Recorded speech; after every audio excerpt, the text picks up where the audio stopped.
What's up, everyone? Welcome to another stream. It is weekday, and I've got two awesome guests. Should have three, but unfortunately, due to technical difficulties, the Rugby Guru will not be able to join us tonight. But click on the links below. His YouTube details are there, so go join him. Brilliant fellow South African YouTuber. So, without further ado, let's introduce Steve from Forever Sports, SkinnyBru Rugby, a good friend of the channel. Welcome, guys. Welcome to the channel. We've got a load to talk about.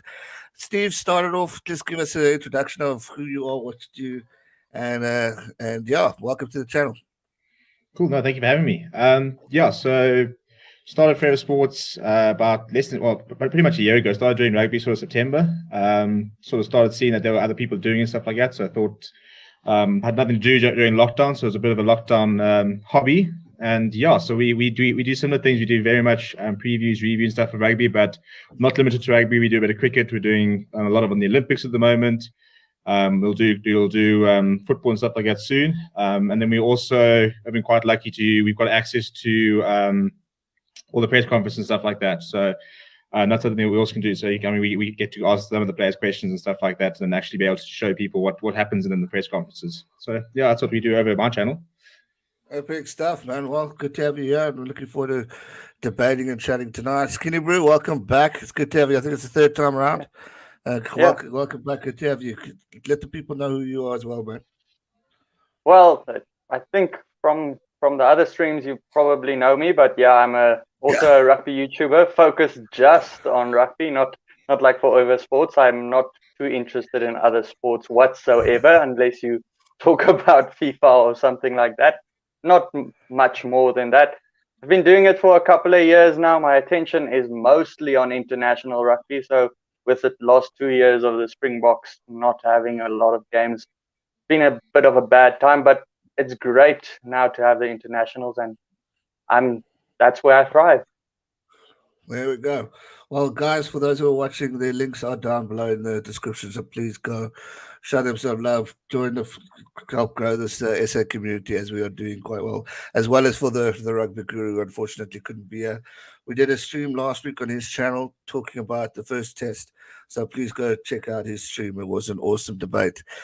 Well, we had a plan for today's stream. We're going to recap the last week's game, and we're going to preview this week's kids' game. But then our dear director of rugby decided to go release a video. He wants to become a YouTube creator, just like the two of us. And he's set the world off by storm, creating a video just expressing his thoughts on the refereeing, Warren Gatlin, his water boy issues. I'm not sure if you guys have seen the full video yet or your thoughts on it. SkinnyBru, what's your take on it so far? I thought we'll cover that first because it's the hot topic right now. Yeah, it's the thing we have to talk about. We can't actually get into the game before getting into that video. I was actually very busy with work at this stage, and then I saw the video and I was like, well, guess I'm not working for the next hour. So watch the video. There's quite a few things in there. Let's all face it, as South Africans, when we saw it's an hour video, I felt immediately, oh, this is probably not the best thing to be posted. It was a little bit cringeworthy in the start, but I do think there's some good points. I have a poll running on Twitter, on my Twitter as well, and mostly the consensus is that there was at least a couple of good points, or 100% agree, or at least somewhat agree. So there was good points in it, and I do think there's a deeper game here. There's always a deeper game with Rassie, but I'll get into that maybe after Forever Sports is his verdict on it. Steve? Yeah, I think it's a bit of a masterstroke, really, because at the end of the day, he's got nothing to lose and everything to gain. You know, I mean, he says that he'll walk away, but you know damn well he's going to walk away. I mean, World Hope, you're not going to sit there and say to the current World Cup winning coach, cool, cheers, we're going to find you. I think that it's a very calculated risk. You know, at the end of the day, Gatlin said a few things last week. If that did influence the decision, I think there was definitely a little bit of doubt in Maurice Jonker's mind over the weekend of shit. If I do something like that, then they're going to be spot on. And so Rassie has taken that and put it on steroids. I think that it's he's deflected a lot of criticism away from the players.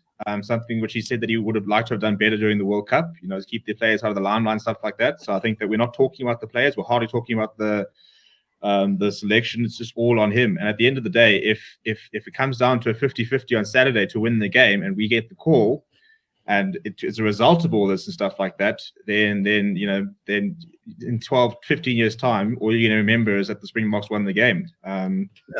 So I think it was a calculated risk. He had nothing to lose, and I just think it's very amusing. I think we need more of this in the not necessarily in that sort of extremity, but I'm with you. For people to come out and not just sort of, let's be honest. As somebody who sits through a lot of press conferences, they're all exactly the same. South African media in general are not very inflammatory. That they don't ask particularly difficult and grueling questions. Far less so than the English media, who try and sort of stoke the flames and try and create reactions. So we need a bit of personality in rugby. We need people. Like when I need the stickers and see Ecclesian press conference, they're really, really entertaining. So we need more of this. Where it's controversial and people are talking about it and it gets people interested and stuff like that. So I really enjoyed it. I think it's another way to put the sport on the map. In 3 years, 4 years, 5 years time, we're going to look back at this and go, jeepers, if Rassie didn't say this, we wouldn't actually be talking about it. Because let's face it, how many times, and this isn't just South Africa talking, this is everyone around the world. How many times have we complained about a referee making a decision, but you're forced to keep quiet and not whine because it's in the rules of the media and whatever, you got to respect the refs. It's so many times we've seen this happen, and we are forced to, the guys, the coaches are forced to silence, and they're not given the fair opportunity to argue with the referee or to give a position. I know it's a tough job, and I wouldn't wish it on anyone getting that slating that they get, but it's about time World Rugby actually do something and get off the high horse and actually just start getting involved, because people are talking about it. And I think the fact that Rassie is the only coach or director who has the kahunas to do something like this, good on him. I know he's gained a lot of enemies overseas. I have a lot of support from the UK. I'm curious to hear what they're going to say. I know in my video talking about this is a lot saying it wasn't the place, it wasn't the time, he's made a fool of himself. You know what? I don't think he has. I think he's just done another Rassie, standing on the stadium, showing the world, confusing the world, making a stand, and now everyone's going to be watching for Rassie. Everyone's going to be talking about Rassie, and if Rassie's not there, they're still going to be talking about Rassie. So it's just made something huge, and other people are taking it the wrong way. I know there's a whole lot of racial talk now, which is quite sad. And that wasn't the intention from Rassie, but it's getting the world out there to actually just chip a ref here and there and to condemn them on mistakes that they make, because it could destroy a game, it could destroy a career. So I think brilliant. You've just created news, and we're going to be talking about this for years and years to come. I think a very important thing he did was is to actually highlight the discipline in the game. Doesn't matter if we are indisciplined in the next game or the Lions. Everyone's eyes are going to be on the discipline in the game. Everyone's going to be looking at, but look, here the Springboks are infringing on stuff Rassie was talking about. Here the Lions are doing exactly what he was highlighting. So I think what he was doing in this video is literally bringing the world's attention to the rules and the infringements on the game. Yes. And more than ever, there's going to be eyes or extra refs on their seats, extra guys looking at infringements. And there's going to be more pressure on the referee. He obviously created a bit of pressure, but I don't know. Maybe he saw it worked for Gatland in a way with the TMO. Maybe he's trying to do the same thing there. Remember a couple of years ago in 2018 when he made that video with Esterhuizen with his shoulder to kind of force Farrell to get his height down? That's the type of thing I think he's probably trying to do. Not really moan and complain, more get extra people looking at the ref, more eyes on him. I mean, I think for me, and maybe it's because I've got a sort of an academic media background, but it's box office. Something like that is box office. Something like that goes and said, "Did you see that the head coach of a rugby team released an entire hour video about a referee? Like it's unheard of." And you see this in other sports. You see Pep Guardiola after a game in football saying, protect the players, and then going to the next game and not naming a full bench. I mean, it's like a rugby team pitching up with 5 subs and saying, well, the refs don't protect us, so I'm not going to do that. So we see it in other sporting codes where they come out and they create the drama. In cricket we had sandpaper gate and all these things which get people talking. Yeah. So I think especially in South African rugby, where I think we're a little bit far behind in terms of making ourselves accessible and making ourselves relevant in many ways, apart from every 4 years at a World Cup. I think we need more of this. I'm not saying that every single coach now needs to give a full breakdown of every refereeing decision, but it is so nice to just see a stir about something that's not necessarily just the 80 minutes on the pitch, because we don't get a lot of rugby from Monday to Saturday. So to be able to have something you can talk about and things that are controversial, and you've got personality. We need personalities. We need a Michael Checker. We need Eddie Jones. Now Rassie Erasmus getting in. The world would be so boring if, and he's a very nice guy, but for example, something like John Dobson, who says all the right things all the time. He's not very controversial, and it's great for him. And you need those people. But if everyone's like that, what's there to talk about? Something like this creates a stir. And I'm loving the stir that's creating. And it's only going to get bigger and better here on out. Look at the three of us. We are some of us in the media, some of us are just content creators, and we're growing. 2 Cents Rugby overseas, the blokes at Rugby Pass. There's more and more media growing into this and talking about this, debating this amongst one another. And the fact that Rassie has done this is just going to create more awareness for this opportunity and for these blokes to do the same thing. And we're going to see more of it come about, because now Rassie's done it. Like you said, Eddie Jones and all those blokes will follow in the same line. Why not? Eddie Jones is the most controversial when it comes to talking a bunch of these things. So I think it's good for the sport. It's put us on the map, and it's gonna help stir more pots, because we're missing it. So World Rugby have responded. Thanks to, where did I see it? Yeah, LB the Southeast says World Rugby did respond. They said we'll take his comments into consideration and we will be not commenting further.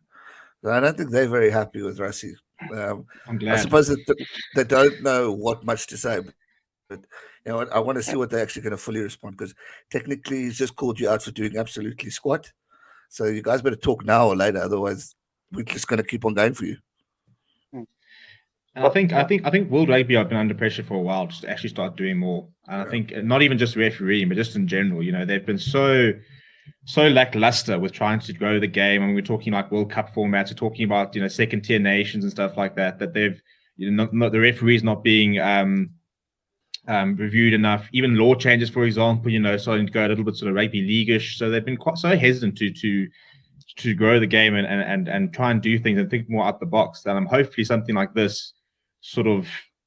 I mean, if nothing else, I'm hoping it sort of galvanizes World Rugby, and if they are accountable and this starts happening, and they actually have to start doing more than just sort of, they kind of just like that administration that just things happen. They'll organize a World Cup, they'll do things, but there's not much going on there. So hopefully something like this puts them in the spotlight and listen. And the more it happens, the more people are saying, well, you need to be accountable. You need to do more. You can't just ignore this. You actually have to start making changes. Agreed. Skinny, anything else to add with that one? Well, I think all of it basically started. And if you look at the whole video, all of it starts with Nick Berry not replying him soon enough. And that comes down to World Rugby saying that, no, we do it like we do it in the Six Nations, and we only reply you on Tuesday. And that's where Rassie got frustrated. Like, we're not part of the Six Nations. How are we supposed to know we should wait till Tuesday? And I think that is where he got very frustrated and decided, well, listen, this is what I'm going to do. I just want to clarify something. I've tried to do a little bit of research in this late afternoon. He posted this to the referees and the TMOs and a couple of other people, and then on Tuesday. And then after that, it was released to the media, right? So it wasn't him actually posting it to the media. It was leaked, and he knew it was they get leaked. Let's face it. It was Yaku Johan. Yeah, that's the first place I went to go try to find it. I thought it was through that. I don't know, but it's out there. People are talking about it. People are going to be talking about it for a long time to come. So it's going to be interesting. Now, on sticking to the same topic, I want to talk about Sia Khaleesi and the great Alan Jones. There was obviously Rassie pointed out a few occasions that the referee was giving Jones more of an opportunity to discuss, and Sia one got shoved away. Then, on another occasion, he was laughed at for suggestions of challenging the referee. I personally thought it was absolutely shocking and ridiculous. But and I thought, why? Just because Alan Jones is one of the great Welshmen, cool, great stuff. But let's not forget, Sia Khaleesi is a World Cup winning captain. He deserves just as much respect as any other player out there. I don't care how many caps you have. And I thought that was a bit odd. I know we can go back, and a few of the guys have said it already in my previous video, is that Conor Murray and one of the other Lions were chased away for querying one of the calls against the SAA games. Now, I know it happens often, but this wasn't once. This was 3 or 4 times that Rassie was disrespected. What are your guys' takes on it? Are we jumping to conclusions, overreacting, or is it something that actually needs to be looked at from a point of view going forward? I think it's sort of. I think the right answer probably lies somewhere in the middle. I think to a certain degree, I don't think you can question every single. Look, as Alan Jones, I watched Alan Jones last week, and I never at one stage sort of thought that he was overstepping. Yes, but he was given the platform, and he does it brilliantly. And it's what gets. I mean, when you've got 150 caps, you've been with this referee for years and years and years. You've been around the game, so you've got the respect, and you've got to use it, and he did use it perfectly. So I think that it's been highlighted that they didn't take Sia as seriously. And it's difficult when you sort of, some people are saying sort of Sia needs to be more assertive about it and needs to be more aggressive about it and stuff like that. So, but there's a fine line between making sure that you're heard and pissing off the referee. We heard about the bad cop good cop routine they had during the World Cup and stuff like that. So I think that hopefully now, I mean, just is that, for example, now Sia will not be chased away on Saturday. Ben O'Keefe, not a chance is he going to go away or laugh when he queries. You can't. You know that you're asking for trouble if you do that.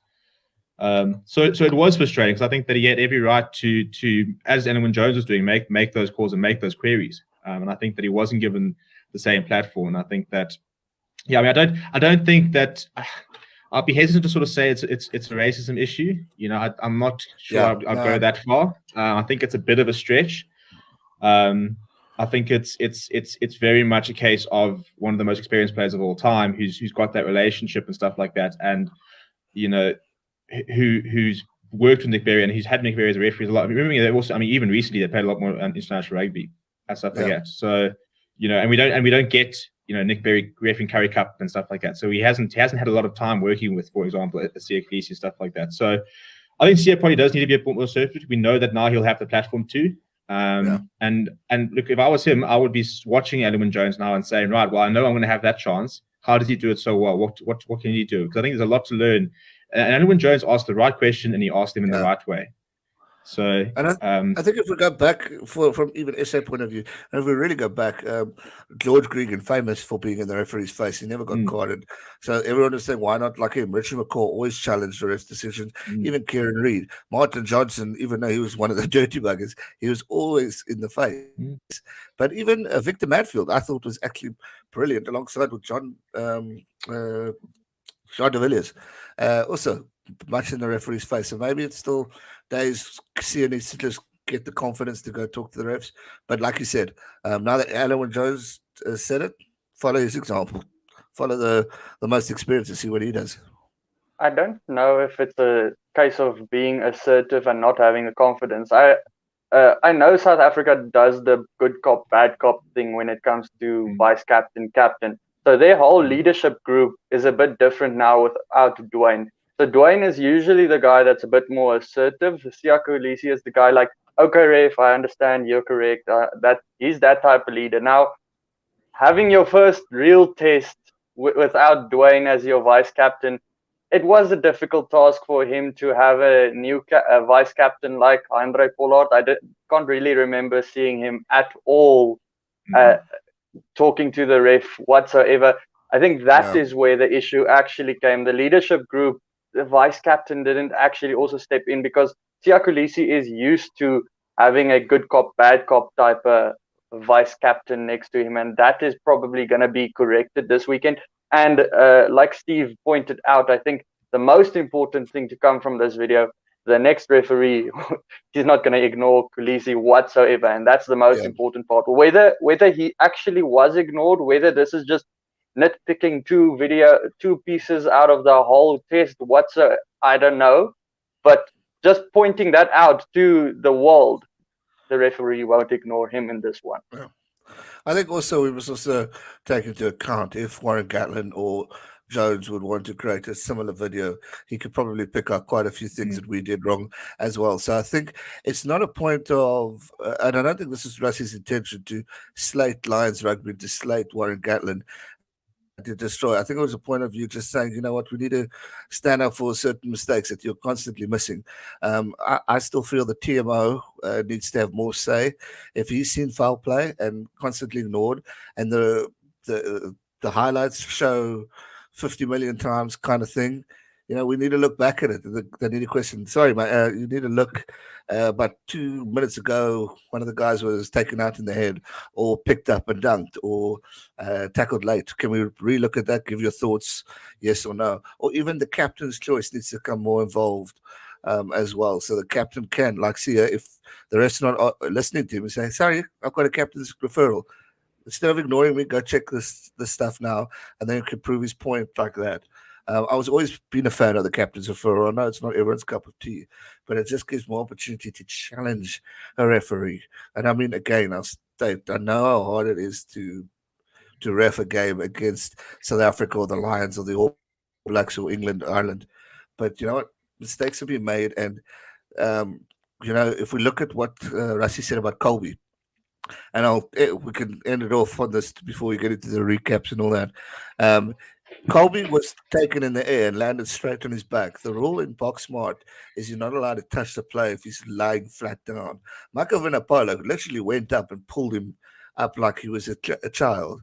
And then Rassie said if he had even a slight niggle in his back, he could have broken the guy's back and destroyed his whole career.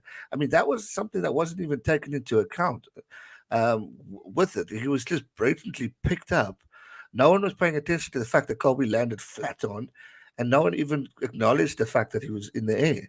Even if it was a tap or not, it was still a dangerous thing. You could have ended the career of one of the greatest wings in world rugby just by doing something as stupid as that. I mean, I don't know what your guys thought on that one, but that really was a wake-up call for me.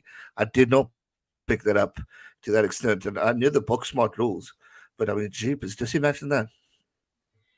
Yeah, I picked it up immediately because my girlfriend next to me, being in first aid and all that type of thing, she was yelling at the TV immediately, and I was like, oh, okay, yeah, I understand it. So I picked it up immediately, couldn't miss it.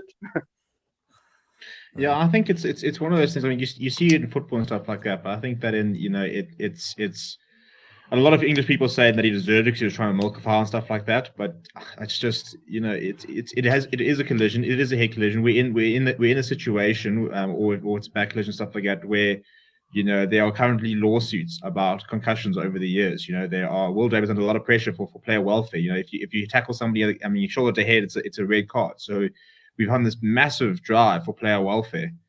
That you don't really want to start seeing that happening, you know. And if someone is, you know, putting it on or whatever, then leave it to the ref to sort that out. You know, there's no need to take things into your own hand. So I mean, look, as you can see, he got up and he was fine. I think that's probably why it was a non-event because I don't think anybody really noticed, and Colby didn't say much about it. I think he was just lying there catching his breath. But you know, it sets a dangerous precedent if you can do that and get away with it. Because next thing you know, you do that to somebody who is injured, and there's an issue there. So hopefully the fact that it has been sort of blown up means that'll kind of put an end to it. You know, it's one of those things where you just flag it once. But yeah, it was a bit of a strange moment. The entire sort of those few minutes were just bizarre. It was. As we finish off this part, we'll obviously go recap the game, and then we'll talk about the preview of this weekend. Anything that else stood out for you guys with regards to Rassie's interview that you want to share that maybe we haven't touched on or should touch on, for a point of view of either raising awareness or just getting the talk out there from Rassie's point? I wouldn't want to be Tom Curry this weekend. Yeah. I just wanted to say that. Tom Curry was everywhere. Yeah. Yeah. And even Itoja, I think there's gonna be a certain. I think it was a no-win. There's a no-lose scenario because now Mario Itoja is going to know that he's under the microscope. Tom Curry is going to know he's under the microscope. If there's any bad tackle, there's going to be that pressure. So whether it's right or wrong, it's certainly going to. It's definitely not going to infringe on the Springboks this weekend. Put it that way. So as far as director of rugby, he's kind of done his job. He's put themselves in the best possible position and said, right, well, in theory, we shouldn't have to worry too much about the officiating because they will be flagging these major issues. They're going to have to. And then you can also target those areas. You can say, right, well then let's make sure let's see if we can catch them offside at the right time, stuff like that. Let's flag what they do wrong because the referees will be looking for it anyway. But then if you can see and you can say, oh, you see referees offside at the right type thing, they're gonna go, oh shit, this is what they flagged and we were blowing it and stuff. So I'm very keen to see the referee performance for Ben O'Keefe. I would not want to be him right now. He must be so nose deep into rereading his rules. And 2 weeks ago he had a problem already with that red card to Korean Betty that was pulled back. It was overturned. So Ben O'Keefe already read his rule book 2 weeks ago, so I think he's probably doing that again. There's a lot of pressure on him, but I think at the end of the day, the point of the video was to just highlight infringements and say, listen, let's just make sure this next game, the team with the least infringements wins the game. That's all he wants to highlight. All right, question for you guys. Steve, you can go first. Rassie Erasmus, water boy or no water boy this weekend? He's definitely there. Or do I want him, or will he do it? No, do you think he will be there?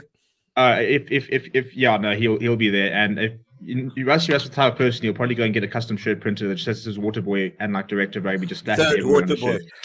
Yeah, he's. I mean, I've never seen someone who just has no scam to just give the middle finger to absolutely anyone. What's he got to lose? He came in 2 years, won a World Cup, said thanks for coming. We're the world champions. What have I got to lose now? If you fire me, I leave as a World Cup winning coach. How many people can say that? There's nobody in world rugby at the moment. Nobody coaching in world rugby at the moment. Want him afterwards. Yeah, exactly. So no, he's there. He'll be there. He'll be there. Yeah, he'll be there. He'll have water and number 3 on his back because he highlighted a couple of times that there can be 3 water boys and not all of them have to have water. So there will be a number 3 as well on his back. Director of water on the back. Well, guys, you're watching myself, Steve from Forever Sports and SkinnyBru Rugby. Unfortunately, the rugby guru couldn't join us tonight. Please go give these guys some love. Their links are in the description down below. Smash that like button. We're now going to part 2. We're going to go back to the day of Saturday and review the Springboks taking on the Lions in the first test. Interesting one. Total whirlwind, total 360. For the first time in the first half, I didn't have any nerves. I actually felt hella confident in the Springbok squad. Then, unfortunately, second half turned around and the Lions kind of woke up. I'm not going to talk much about the referee's calls. I think we've given our decisions on there. It will come up again. But overall, I thought the Boks did a good performance considering we haven't played that much competitively against a solid team. I was proud of the efforts that they produced. Obviously, the key points that we will annihilate tonight is discipline and the up and unders. I think that was atrocious. And definitely, if that's not solved this weekend, we're going to get our backsides handed to us. Other than that, I thought we played well. We put them under pressure. We just need to manage to hold it out for 80 minutes. The bomb squad that we were talking about, they weren't quite on the bomb this past weekend. Other players stood out, others didn't. But overall, it was a good game. But just not good enough for South Africa. Your guys' takes, Steve, lead the way, and then Skinny, share your thoughts, man. Yeah, I mean, for me, it was very tight. I think the entire time when we were live, we were just talking about the fact that it was proper test match rugby. It really was. This sort of decision could have gone either way. That could have gone. It was literally a game of the finest of margins. Which is why I find it weird when people are talking about how the Boks need to go and reevaluate, and I think there's a bit of a meltdown that was probably a little bit unnecessary. As Jacques Niedebar said, and they said, "Well, you need to change." He says, "Well, we need 5 points." It wasn't as comprehensive as I think a lot of people would like to think. But I think for me, what got me excited was that first scrum and the fact that Ox and Trevor, and we talked about it last week, were so under the microscope, and people saying that they were there because they were it was transformation picks. They weren't there because they were the best starting front row. Our best starting front row was on the bench. And you could see at scrum time they'd both come to play. And I thought Trevor Nukani, who was under so much pressure, was great at the breakdown. He had some decent carries. He looked solid in the defense, and then his scrummaging looked good. And we sat there thinking that's the Trevor that we've known from a couple of years ago. So that was probably what gave me the biggest confidence. And at halftime, I sat there saying, "Look, it's not dead and buried. If Robbie Henshaw decides not to spill that ball forward, suddenly they're right back in it." But we had everything. We had all the signs that we're going to be able to keep finding penalties. We'd be able to keep getting the scoreboard ticking, and then that second onslaught just happened. And I think that we're probably guilty of not being adaptable enough. It's one of those things where the definition of insanity is doing the same thing over and over again, expecting a different result. So maybe that's something we might need to be able to bring in, but I think it's difficult for a team who hasn't been on the field a lot, who hasn't played, who haven't trained together a lot, to then be able to flick a switch and say, "Listen, guys, we're not going to actually do this. We're going to suddenly play a couple phases off here. We're going to switch to sort of formation stuff like that." You can't really do that. So I think we knew it wasn't working, but we didn't know what else to do. But I think another week and a bit more of a plan B maybe. Having a bomb squad now, I think we won't make the mistake of putting our front row on at the same time. So I think there was so much to learn from the weekend that's what I was probably the most happy with. Yeah, fair enough. I agree with most points you said there. Like, fair enough. It was a good. I felt it was a good 50 minutes by South Africa. That last 30 minutes was very frustrating. It wasn't that good. The one point that I can just say is the front row that came on, that was a bad one because Ox was dominating, Bunambi was dominating. Nyakane, you said they were also doing so well, but unfortunately that injury to Ox just before halftime and Bunambi also on halftime, that meant that they had to bring on Kitshoff and Marks, and then how the Springboks work, or they usually bring on a whole front row at a time. So obviously Maladwa had to come on as well because they probably trained together a lot. So I thought that was probably the one part of the game where we really actually lost it, with that quick substitution of the front row where they probably didn't expect to come on that early. And then another part that I can also highlight is that crappy pitch that they play on. That is not made for rugby whatsoever. It's just frustrating to me, being a Stormers fan as well. I see that pitch tearing up way too much. So Gary Gold the other day said we should maybe move the third test to Newlands. He has a very good point over there. It's just sitting over there, just a couple of kilometers away. So why not? But yeah, to me, it was a good game, or a good 50 minutes. I'm not going to say a good whole game. We did lose by 5 points, even though we were completely outplayed probably for most of the second half. A couple of penalties here and there. If it was just swung a different way, Pollard kicking over, we would have won that game, and the conversation would have been completely different. The people commenting on all social media being confident this week would have been a completely different group of people as well. So understand, it's close margins for the Lions too. I felt if there was two people that really played well in that game, or two people that really went under the radar, as the Allender and they played so well. They outplayed their opposite halves. They're not, I'll say it now. Yeah. You can compare everyone else where you can say maybe the one player was better than the other one if you compare Lions to Springboks, but the Allender and was better than their opposite halves, and that's why you see a change in the centers for the Lions this week. Spot on. And I mean, the tackling that was also done by those two was brute strength. And once they got knocked, they got knocked. Going back to your point, Skinny, about the Cape Town Stadium, there was a lot of moaning and negativity about the pitch and how it was coming up. The scary thing is we've got 2 more tests going there, and it's only going to get worse. I mean, it's not that easy and quick to just recover these pitches in a row after 3 hard-fought test matches. I see Newlands is back in the news with, I think Province are getting 2 more games there. I would be keen for that, and I think the world will be keen for that because of the history. But I sadly don't see it happening. But I mean, how does one adapt? I mean, I never played rugby or analyzed it, but how do these guys have to adapt? Because I remember back when the Kings were playing the Lions, funny enough, 12 years ago, there was big complaints as how are you guys putting them on a soccer stadium pitch, and it's just keep coming up and kept coming up and kept coming up, and that field looked atrocious at the end of the game. I mean, to recover that, the injuries that could be caused just from the holes in the grass and all that stuff. I mean, that's a mission. It's something that we really need to be alert for if they wanted to make this the home of Cape Town or the rugby home of Cape Town. Yeah, I agree. Yeah, go for it.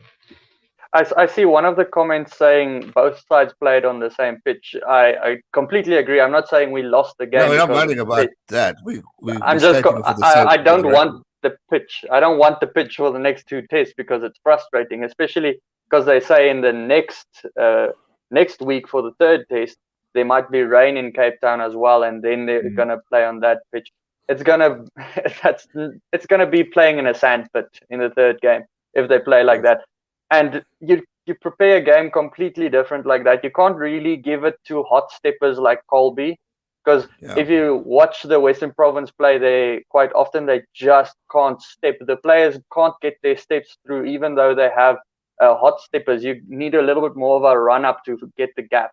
And Colby isn't a guy that gets run up gaps. He makes gaps from small margins. So he did well from like one or two opportunities. The big problem for the Springboks was not creating opportunities for the wings, but I'm just highlighting a little bit that the scrums struggled because of that pitch. For some reason, Ox and Niakane and the front rows of the Lions handled it really well, but Kitshoff and Malherbe, who know the stadium a bit better than the other guys, didn't. That was quite shocking to me. Yeah, I mean, I think they're going to have to look at it in. I mean, after this, you're still going to have Currie Cup stuff like that, but I think they will have to probably start looking at the surface and how they can improve it. And look, I mean, it's not a new thing having to worry about a surface. I remember Ellis Park a couple of years ago underwent a really bit of a bad situation where that pitch was crumbling and stuff like that, and people are saying, "But this has been one of the best grounds in the country for years. What's happening?" So it's definitely possible to try and rectify that. But what was quite interesting is I had two guys on last night who are coaches, and they were saying that with the rain and stuff like that, it's also interesting in terms of players who scrum on pitches which are generally a bit more slippery and stuff like that, like over there in the UK, which obviously I think that those grounds are much more suited to being able to cope with that weather. But they were saying that there can sometimes be small sort of nuances with the way you scrum in terms of the way you lock your boots in and the way you sort of you position yourself to try and make sure you can get the best out of it. And sometimes things when you need to either, if you're either sort of, this is all beyond me, I don't do scrums, but they were saying that sometimes, it's a case of knowing when you just need to anchor and or knowing when you want to sort of actually push yourself. And sometimes you actually have to use your footwork slightly differently when it comes to scrummaging to cope with that sort of pitch. So look, I mean, as I say, I don't think it's one of those things where we can suddenly start throwing the ball around and let Colby just try and dance around because he might struggle. But I do think that if that is the case, there's certainly an argument to be made about keeping it a bit tighter and playing sort of more sort of with the phases that we're going to struggle at scrum time with. If we can't adapt to the scrums, can we really be playing a very comprehensive kicking game where there could be lots of knock-ons and we could be asked doing a lot of scrummaging? So I think there's sort of those extra elements would suddenly creep in. But as I said, look, both sides have to play on the pitch, and I think hopefully, touch wood, apparently there hasn't been that much rain this week, so they reckon that hopefully might be able to hold up a little bit better. But if it rains again next week, then it could be tickets and we could be in trouble. Yeah. Right. Let's go on to, let's chat a bit about the Lions. Let's start out. Just nice and sleazy. Thank you for that. I know when John says his regards, I wish. Thanks for the super chat, mate. Really appreciate it.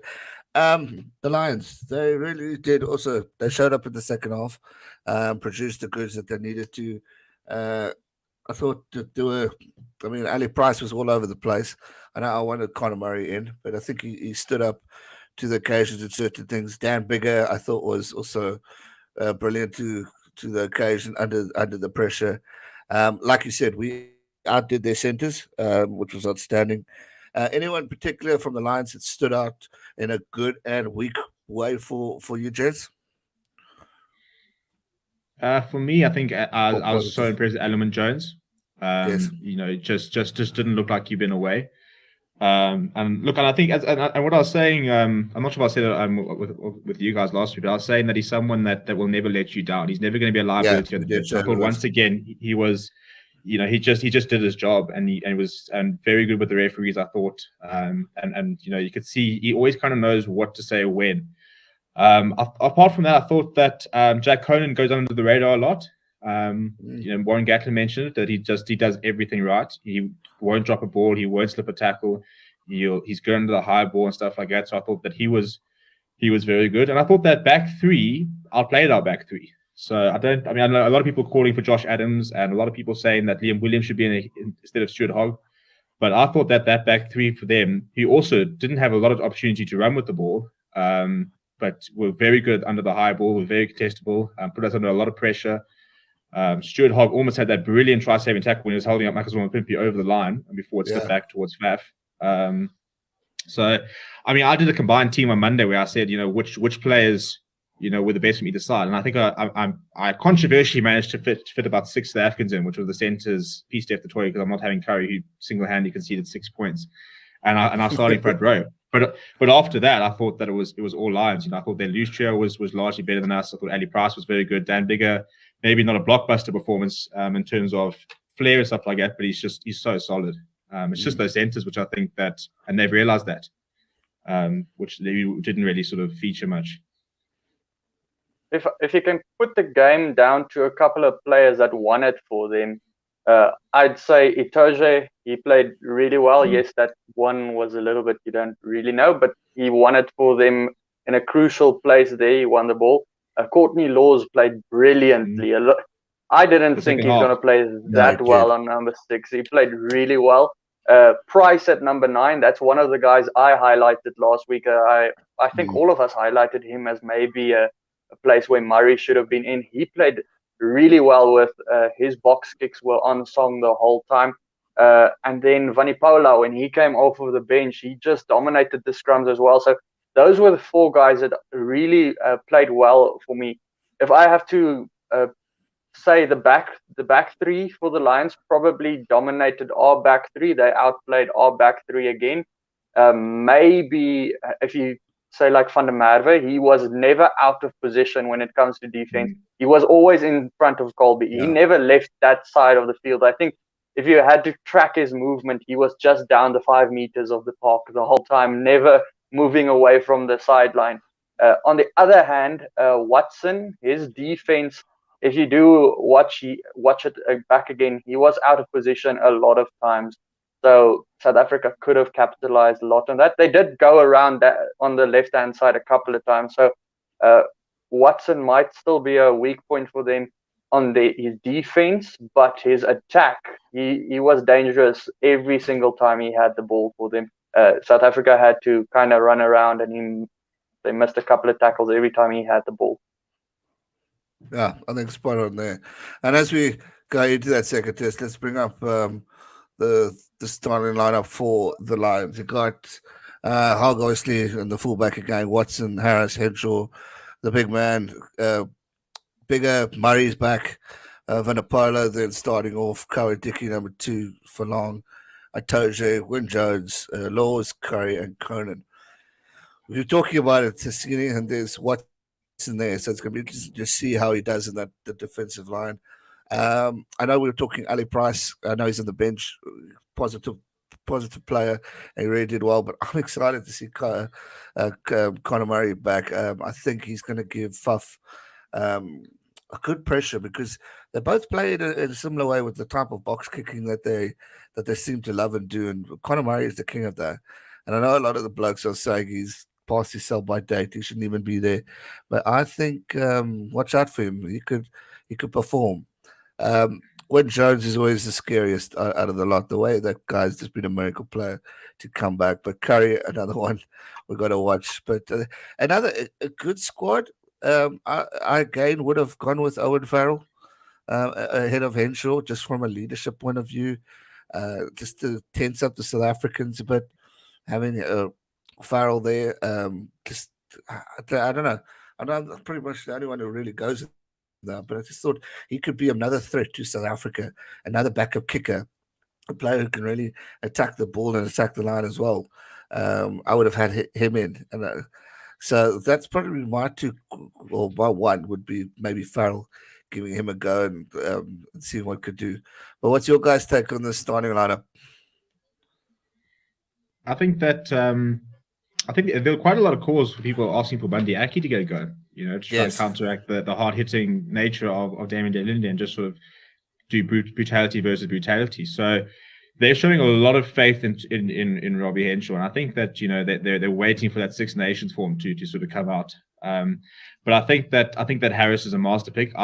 When they first announced him, I said that I would, if I was Warren Gatton, I'd be picking him for that first test, because I think that defensively he's a brilliant reader of the game. And if we do decide to keep it in a ball in hand and really start orchestrating things at the back, he's very important with the way he reads the game. He's very physical. He'll relish that battle. I think he'll enjoy Lekanyam coming at him hard. Whereas Elliot Daly had a pretty hard time last week. Chris Harris, I think, will really enjoy that. So I think that was quite an interesting pick. As I said, I wouldn't have changed the back three. If something's not broken, don't fix it. But I think that there's also, in not changing the back three, maybe an argument for Liam Williams. But the fact that they've gone with Conor Murray, and we did struggle so much under the high ball, it's such an indication of, right, well, get ready. You guys have got 5 days. Exactly. If you don't learn how to catch a ball, we're going to exploit you every single opportunity we can get.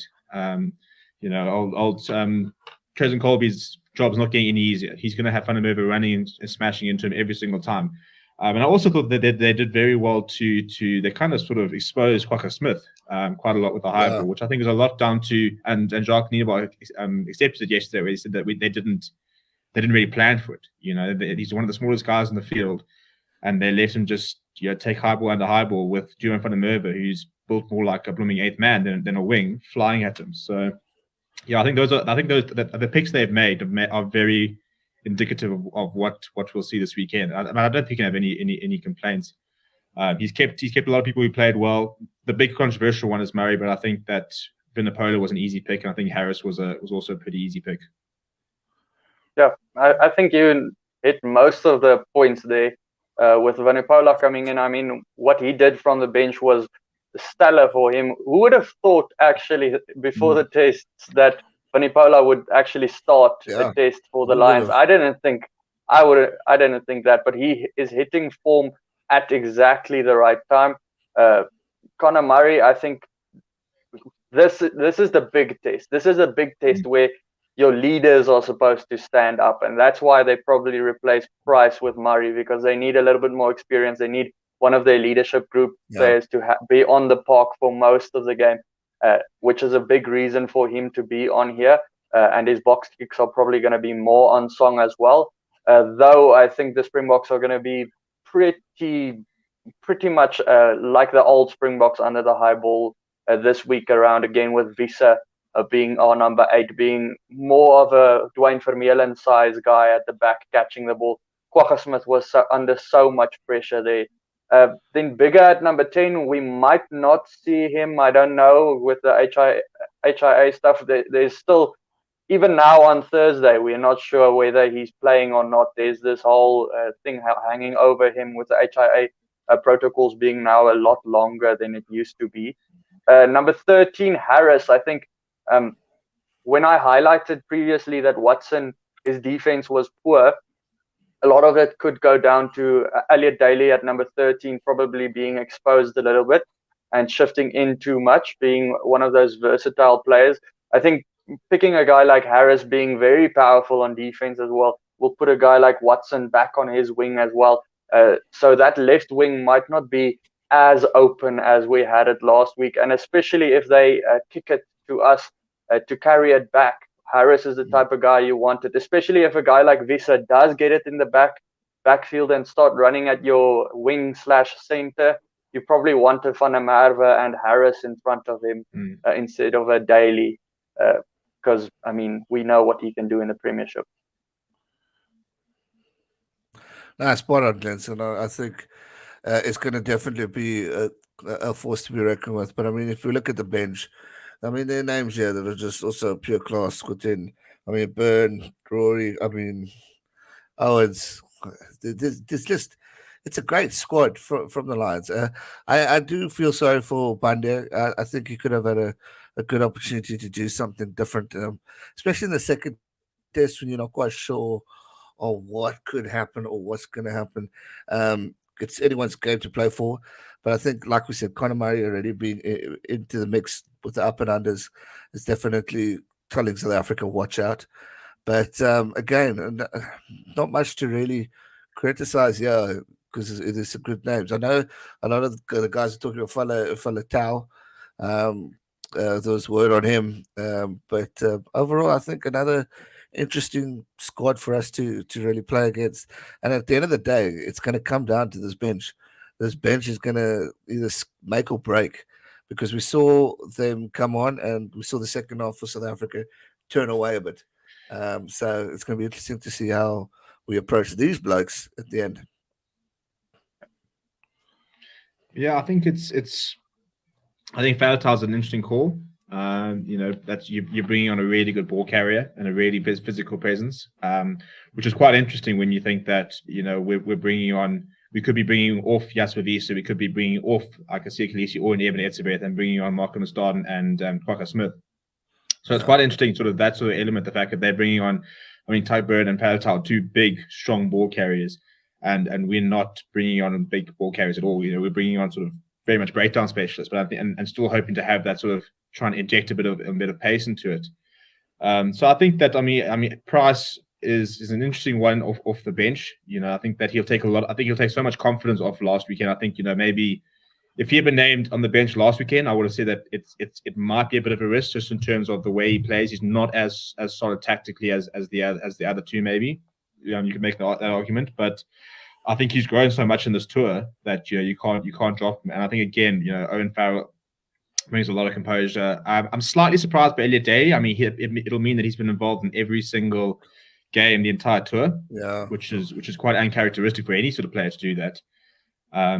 But I also think that I think that's probably the one that surprised me the most. No Liam Williams or if Finn Russell obviously not fit yet, I don't think from the sounds of it, but interesting to see if Dan Biggar can't play. Do they push Finn Russell or what do they do there? If they have to start Owen Farrell, I think that's the problem because you could risk it like we have and say we'll just ask Owen Farrell to play the entire game, or else you make the massive ballsy call and you say right, we're going to have to chuck Marcus Smith on the bench, which would be a hell of a thing. So it's a solid bench that I think that Daly is probably the only sort of one that you could maybe question, but everybody else you can understand the reasoning. Yeah, not seeing Adams there again for the second week in a row in this whole 23 is the biggest shock to me, because to me, I highlighted before the test a couple of players that I think will definitely be involved, and Adams was one of them. I understand Daly is probably a big part of their plans, because just like the Springboks have highlighted Willems, literally every game we've had a chance to play him, we play him. He's a big part of our game plan. Daly, I think, is a big part of theirs as well, especially with that big boot at the end of the game as well. But he's been a tackling bag for a couple of games now in a row, so he might struggle. But I don't know. I think knowing Daly, he'll probably come back in this game and prove why he is there with a massive kick at the end of the game. Hopefully just not to win it. Owens, Sutherland, Sinclair, always a powerful front row. I think Sutherland, he started last week. He struggled a little bit last week. So our guys might think we have a chance there. Byrne, Falatau. I also thought Falatau is an interesting inclusion there because it's not another guy that's a breakdown specialist. Like you highlighted, having a powerful runner like Falatau against two breakdown specialists that we bring on, that's going to be a very interesting battle, especially considering that most of that second half, the game was won for the Lions with turnovers. So turnovers is an important part of their game. Ali Price, he will close out the game well, and Farrell, actually think he would have started or could have started the first test already. So he's a good replacement for them over there. No, no, I think we're gonna see something very interesting from these teams. I'm curious about Bigger, just to see if he makes it or not. I think, as Steve said, I think they'll personally force Finn Russell back just because it's a test. If they win, what to do? We won the Lions series, and sorry, you can go on injury now, but what an achievement for the guys to win.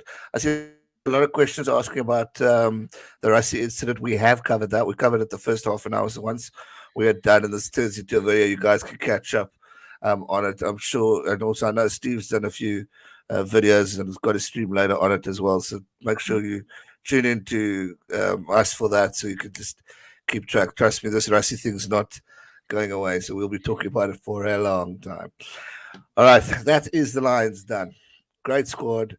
Good second half for them. I am nervous of this weekend. I think they're going to be a hell of a force, but there are players there that we also question mark. Are they at form? Should they be there?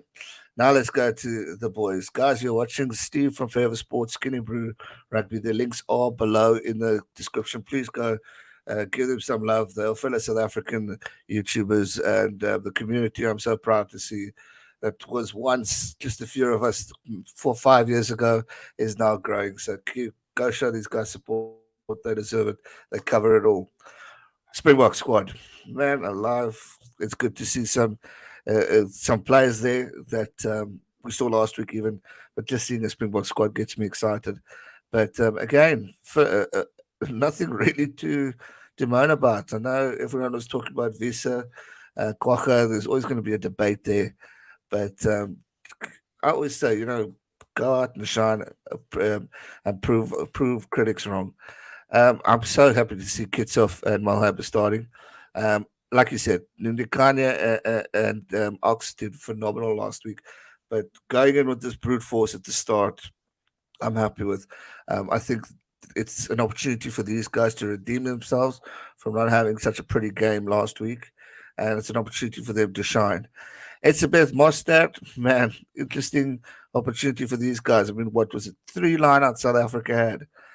So they're going to be definitely tested a bit more. I think Gatland was a little bit nervous kicking it out to giving us our own lineouts because we would have done something. I mean, I predicted at the start of the game Bongi was going to score the first try from a driving maul, but that didn't even happen. We hardly got opportunities there. So it'll be interesting to see how they adapt to that. As far as the bench, I mean, what can go wrong? Pollard, Mapimpi, Delander, beautiful form last weekend. Colby, as long as he just gets his form back, like we've seen in the past, I mean, we know what he can do. LaRue, experienced. All I want to say to these guys, discipline, and please catch the damn ball, because if we don't, we're going to get our asses handed to us. So, gents, Skinny, what's your take on the Springbok squad? I'll let you go first in this one. Well, for probably the first time in my life, I'm stressed with Kitsoff and Malherbe starting. It's it's not two props I usually worry about. I'm dead sure they probably sorted it out. You just can't help but worry a little bit with how they struggled last week. But Ox and Niakane did such a good job last week. We criticized them in the start as well. So hopefully Kitsoff and Malherbe, they continue their partnership with Bongi as well, with the partnership that they're very good with. They're being a full Stormers front row at the moment before Bongi goes to the Sharks. It's a bit than Mostert. I actually thought they're going to play a very big role as well at line-out time, but Warren, he played that big role, or that made that big call of refusing South Africa any line-outs, which is a very, very smart move as well, and they're probably going to do the same thing here as well, because kick it up in the air and make us knock on, so you get a scrum against us as well. Very, very smart over there. But Etzebeth and Mostert, both of them were very, very good with tackles. They had a lot of tackles last week. Then at the back row, Dutoit, probably one of his more quiet games we'll ever see Dutoit play. He was busy with tackling, but a big thing that he does is disturb breakdowns. A lot of games he bothers the guys a lot there, but he may not have done it in this game. My big thing in the back three is Khaleesi. Hopefully we can see him talking to the ref like we highlighted in the first 30 minutes. So I'm not going to go too deep into that. Visa, very happy to see him there with that powerful runs. But the thing about Visa is he's not a breakdown specialist. So at the moment, if you look at our 8 starting forwards, we have Kitshoff as a breakdown specialist probably, and that's about it. No real guys that you can see as a threat at breakdown. I don't know. Maybe you guys can let me know there for the front back. De Klerk, he'll have to get his kicks a little bit better as well. Pollard, he had a shocking game. And that second half, that's not how he would want to remember his 50th game with his conversions. But Pollard is the type of cool, calm head that is the type of guy that bounces back. So I'm pretty confident in what de Klerk and Pollard will do this week, next to the Allende and who played brilliantly last week. So the back line I'm pretty happy with. It's just Colby needs to get opportunities, and that just didn't happen. And the Lions did really well to just drown it out. They played a very traditional South African defensive line, actually, with the outside center running in between the outside center of the Springboks and the wing. They played a very defensive line like that to cut Colby out the whole time and kind of force us to the other side of the park. So the back three is where my eyes are on this week, and how we perform and how they bounce back this week. Because last week that was probably our most quiet section of the game, is the back three. Yeah, I think quite similar. I think that much like I think last week was putting Quacker Smith under a lot of pressure. I think it's equally. I think you're kind of dropping Visa in the deep end, because I think he's very very good ball carrier, stuff like that. But I mean, it's a second test. Well, third, I suppose second test starting. So it's a big call for somebody who wasn't even on the Bark radar, 18 months ago. So I think that, and I think even under the high ball, I think he will cope better because he is bigger. But I also think that we need to actually protect our players a bit more under the high ball. To start actually using blockers and stuff like that. Because I think it's going to be such an important part that if we can start winning at the high ball battle and we force him not to kick it as much away, or even ourselves not to kick it as well, I think that's how you get. We're not going to expose those three outside backs unless we start playing our game. And for them, I think the reason that they haven't got Josh Adams is I think that if the Lions go through all 3 tests and a wing never even comes close to scoring, and they get the results, I don't think Warren Gatland cares. I think not having Josh Adams shows that he doesn't want to. He doesn't care if his wings don't score tries or aren't threatening. He's just saying we're gonna nullify their wings.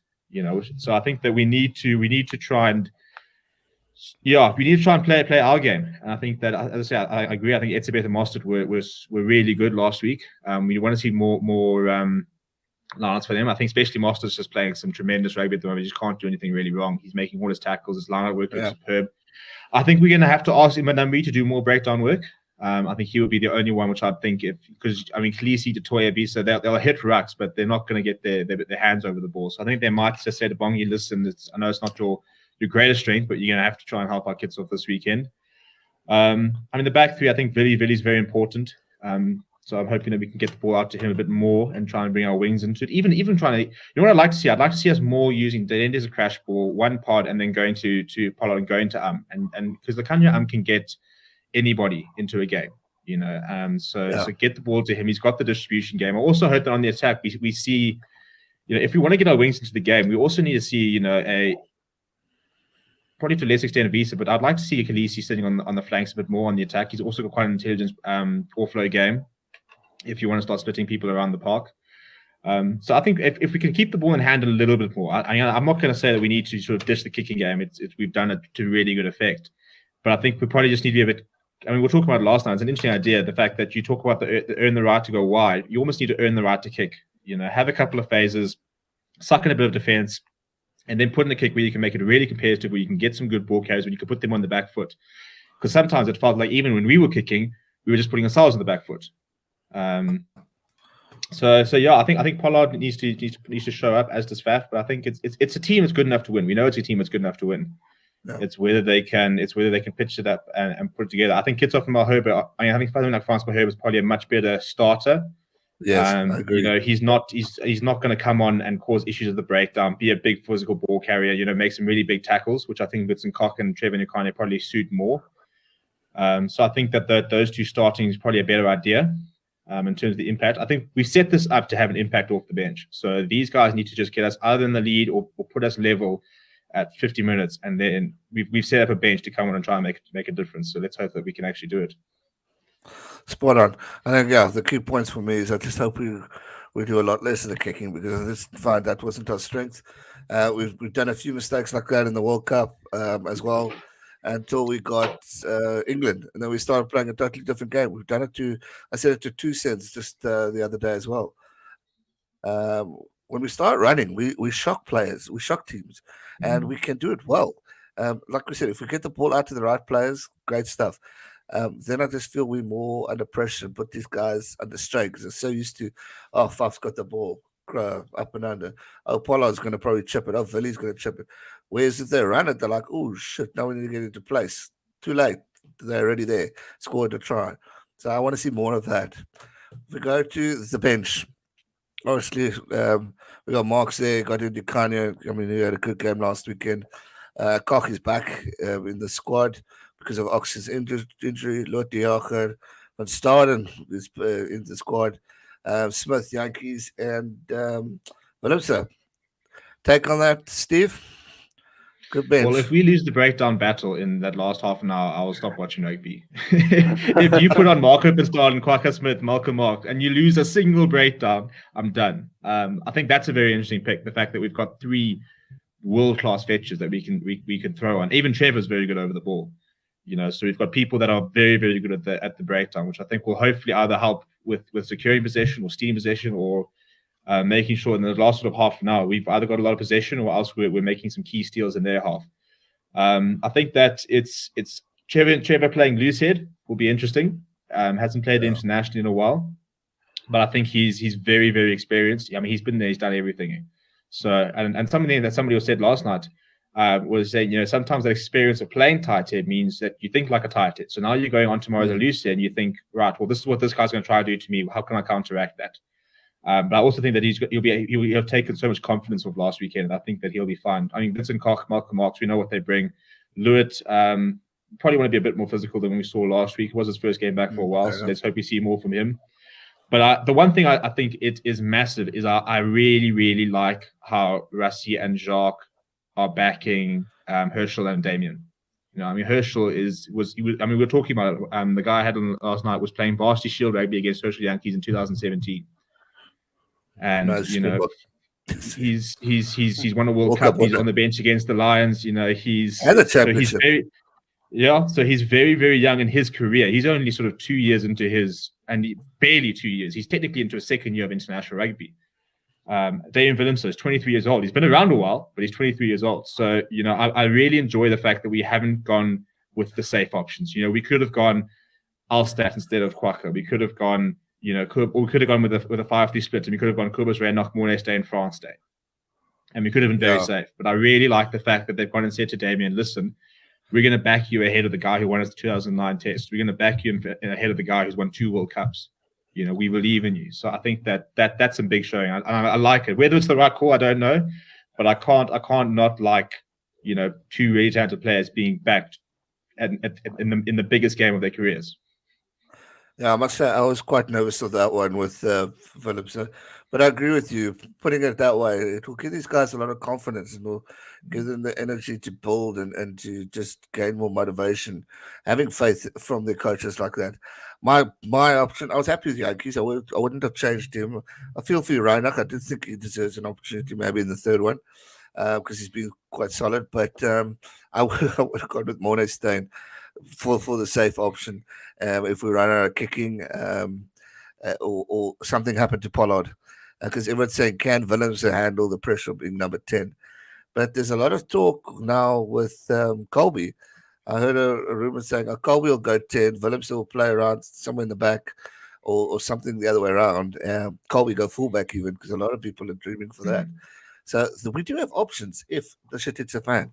But I was kind of looking forward to seeing Mornay, just so I could breathe better when we get that second half and kicking comes out. But yeah, we'll have to see.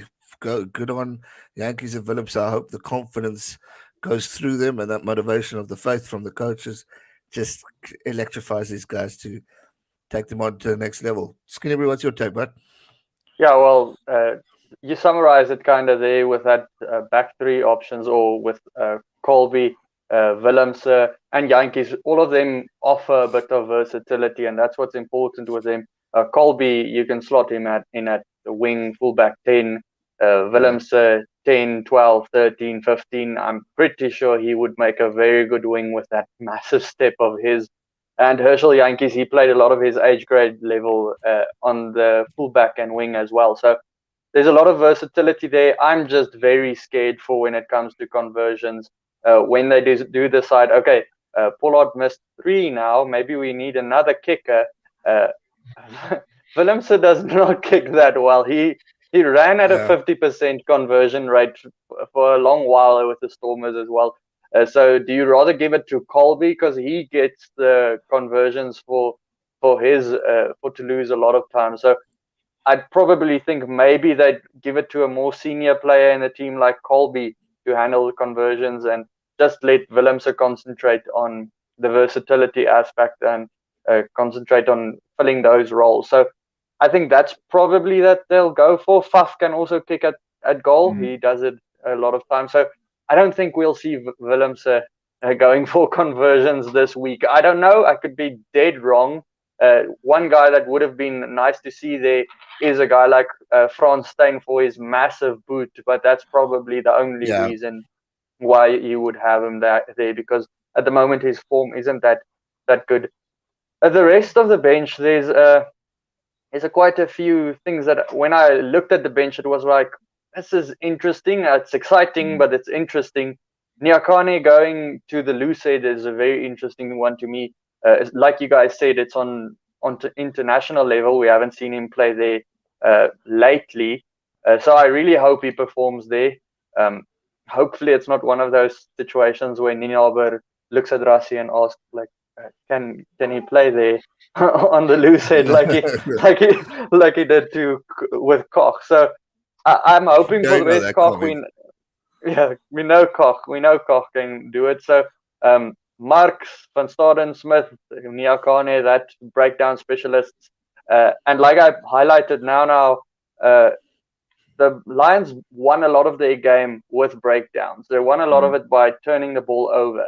They're not going to do it this week, hopefully, in the second half with those guys coming on. Understand, that's what they're probably going for. The Jager, he was nullified a lot in the game. His speciality is line out. That's what, out of all locks, his biggest speciality is line outs, more so than the others. I think he has, look, I don't say that's just what he brings to the park, but his speciality is lineouts, and that was not something he did at all in the game. Van Staden, he brings a little bit more size than Kwacha. I think he weighs like 117, so he's a bit heavier. Kwacha is in the 90s, so yeah, there's a bit more size there. I just want to see who goes where. Does Van Staden go on the 6? Smith goes on the 8. I think that might have been one of the problems maybe in our scrums last week, with not having a lot of power pushing through from the center in the back from Smith. So I think that might have been one of the issues as well. So we'll see how the scrums go then in the second half. That's going to be the big highlight for me with Van Staden, Smith, Nyakane, Koch. Right, now the moment of truth as we start to wind down. It's obviously the big game this weekend. We are all tense. We're all nervous if you're South African fans. I think if you're actually British and Irish Lions fans too, there's a lot on the line. You know, Lions can win it at the end of the day. The Springboks can come back and create a final. I know 2 Cents said, Gleeman, of all things I want for Christmas, ask the Springboks to please win so we can get a final. And I want a final too. If I was going to predict something, if we asked this last week, South Africa would have won last week. We probably would have lost this weekend and won at the final stage 2-1. SkinnyBru, so far you getting the predictions right. So I'm going to let you start off Who do you think is going to win this weekend? And if you know the scoreline, give it to us because you were Well, very close last weekend. well, last week I predicted it to be 17-23. It ended up being 17-22. I also predicted the Lions to win there. So, yeah, that was close. I said that's not a prediction I want to make, but this prediction I think is going to happen. This week, I do think the Springboks will pull it through. There's just so much on the line for them to win it. Obviously, there's a lot for the Lions as well on the line, but I just have this gut feeling, and that's what I usually go with by is my gut feeling, and it usually helps me a lot there. I think a lot of people will tend to go with maybe a lower score as well. I think it might be a higher score this week. I think 25-26 to the Boks, 1 point victory. Jeez, like, oh man, I was stressed quite out of that one. I barely suffered this last weekend. Steve, make it nicer, please. Yeah, I've got to back the Boks to respond, and I think that whilst I don't think that they were Rassie Erasmus and Jacques and then will ever be bullied into a tactic, I think that we will have to keep the ball in hand this weekend a bit more, which inevitably means I think we are more of a threat. And it's weird for a team which has so many good ball carriers and so many exciting players, which is why people get so frustrated the fact that we do kick it away a lot. But it is Test match rugby is very different to provincial rugby. And we're not all France who just they don't care and they'll throw the ball around wherever. So there's always so much on the line for us. But at the end of the day, it's nothing to lose this weekend. Well, there's a lot to lose, but you can't at the end of 80 minutes sit there and think we were too scared to go for the win. We were too scared to actually have a go. So I think we will try have a go a little bit more. I think we will see. Hopefully, the Kanya, I'm getting a bit more ball. I think with Jasper Wiese, I'm hoping, if we're getting over the gain line multiple times, that brings our backline into play. So I'm going to go with 25-16 in favor of the Boks. I think we'll get it. I'm hoping we can try and get a try or two more. I'm also hoping that with all the pressure on the race, we might not see as many penalties in the danger zone, or we'll see more penalties in the danger zone. So I think we probably will see more points either way. Yeah. Talking about the referee, I just was reading a tweet this weekend. I think I keep calling SkinnyBru. Squidge stated that it's going to probably be the most pressured ever match for a referee in his career, because if you thought Marius Jonker was under pressure because of Gatland, Rassie has just opened one heck of a new in Rassie fashion. So good luck to old Ben O'Keefe. I think it's going to be a big one. Before I give my prediction, I'll just read out a few of your guys' predictions. Chris White Africa, he said 29 to the Boks, 17 to the Springboks. I like that. Greg Emerson's 57-0 to the Boks. That number rings a bell. Don't know if that's going to happen. Contender says 29-21 to the Boks. 33 Boks to 33-3 Lions. Cornelius or so. Mr. Kearney says 42 to the Lions. Springboks 13. Hell. She's like Johan Graham says you put off half time. Yesterday, 32-30. That's a close one. I like that score, Johan. LB the Safa says Boks by 17. Yaku Menki says 32-12 to the Boks. So we got a lot of Boks here. We got a KJB99 says I want it to be a draw this weekend. Lol. I don't think I can handle a draw this weekend, lads. Okay, so then 11J said 26-18 to the Boks. Mike Uppy says 16-12 to the Boks. Greg M says, no, I'm joking, 24-16 to the Boks.